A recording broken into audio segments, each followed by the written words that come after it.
Oh, folks.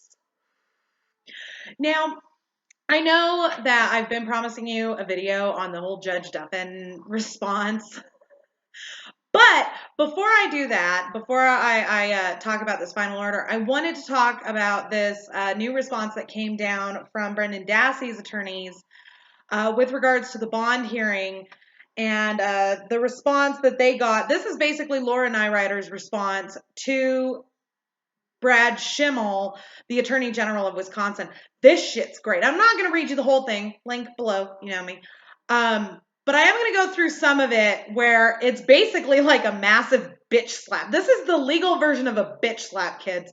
So let's go through this. Petitioner's reply to respondent's response in opposition to motion for release on personal recognizance. Pursuant to Federal Rule of Appellate Procedure 23C and Hilton v. Bronskill 481 U.S. 770, Petitioner Brendan Dassey, by his undersigned attorneys, respectfully files this reply to respondent's response in opposition to petitioner's motion for release on personal recognizance. This is where it gets great, kids. Argument number 1.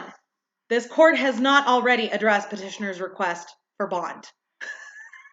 And see, this is what cracks me up about this, kids, because a lot of these attorneys, and especially these ones that are full of shit, are, they're so full of their own self-importance that they get lost in their own convoluted language. And it's really fucking pathetic, because if they would just get to the point, they wouldn't get embarrassed by motions and responses like this. The respondent has engaged in a convoluted overreading of this court's August 12, 2016 decision and order and relevant case law in an effort to tell this court that it has already denied petitioner Dassey's request for bond. This court has not issued any such denial. And it's true. If you go back through Judge Duffin's order, you'll see that bond is not mentioned anywhere in those 91 pages.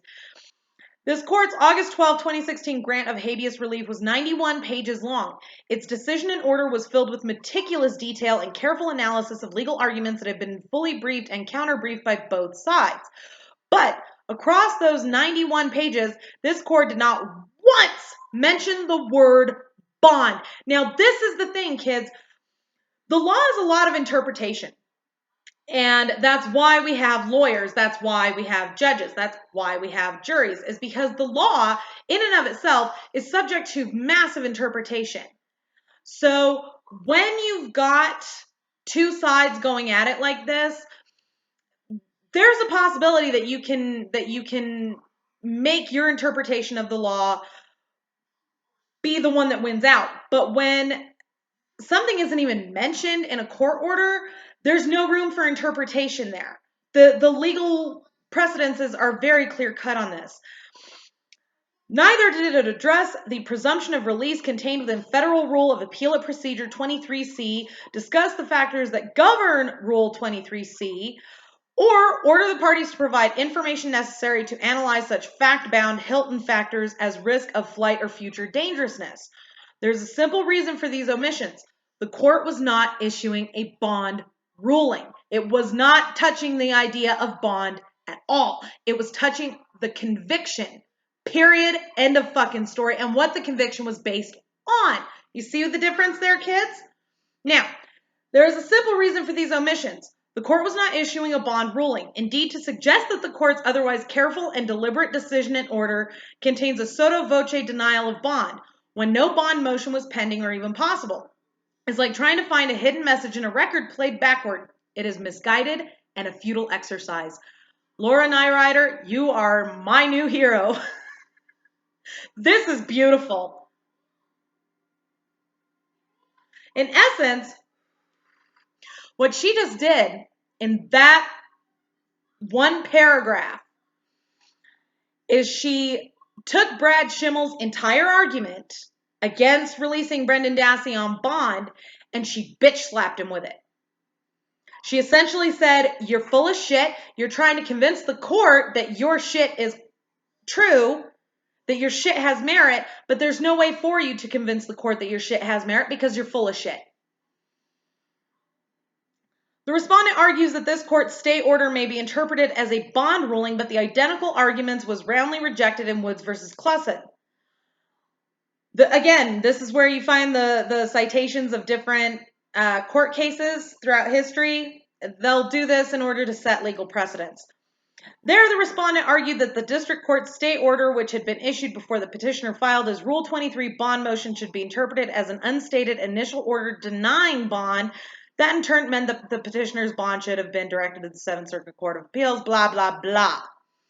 However, let's get to this part. This is the best part. This is on page 3.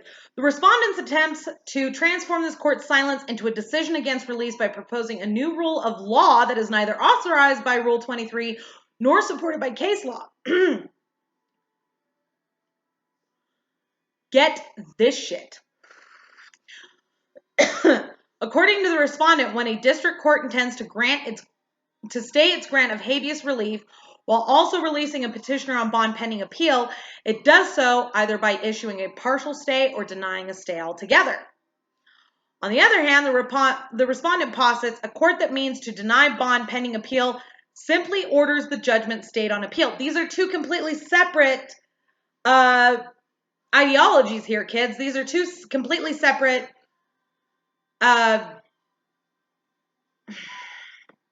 sorry. It's been a long morning. It's two completely separate issues, essentially. They're completely separate from each other. One does not directly correlate to the other one and vice versa. Okay? The fact is that Brendan Dassey's conviction has been overturned, and while the Attorney General and the DAs of Wisconsin are scratching their ass, there's no reason for him to not be out and with his family. None. He is not a danger to society. It's been proven he's not a danger to society. And even his confession was thrown out by Judge Duffin, so they have nothing to prove that he could be dangerous. You see what I'm saying?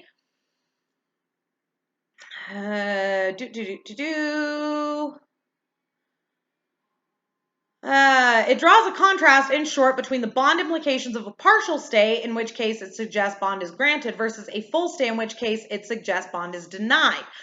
Again, completely separate issues, but for whatever reason, Schimmel decided to link the two, which is just ridiculous. Did you go to law school, Schimmel? That's right. You went to the same fucking bargain basement law school that Kratz went to. That's the distinction. But there is no such rule of law. Nowhere in Rule 23 is a legal difference drawn between a partial stay and a full stay. Moreover, respondents' cases do not say what the respondent suggests they say. It offers Pouncey versus Palmer and Kelly versus Singletary as instances in which a court paired a grant of bond with a partial stay. But Pouncey involves a full stay, not a partial stay. And, hold on. And the state is under no obligation to retry petitioner during the pendency of respondent's appeal. So basically, in essence, these examples alone, and this is what Laura Nyrider says here, these examples alone defeat the respondent's proposed rule. And this is where it really gets interesting, kids, is in essence, all that Schimmel did was he told the court what they already ruled on, which they hadn't, which is so hilarious. And then on top of that, he cites these cases in his appeal as, you know, reasons why they should grant the appeal, grant his side of the story.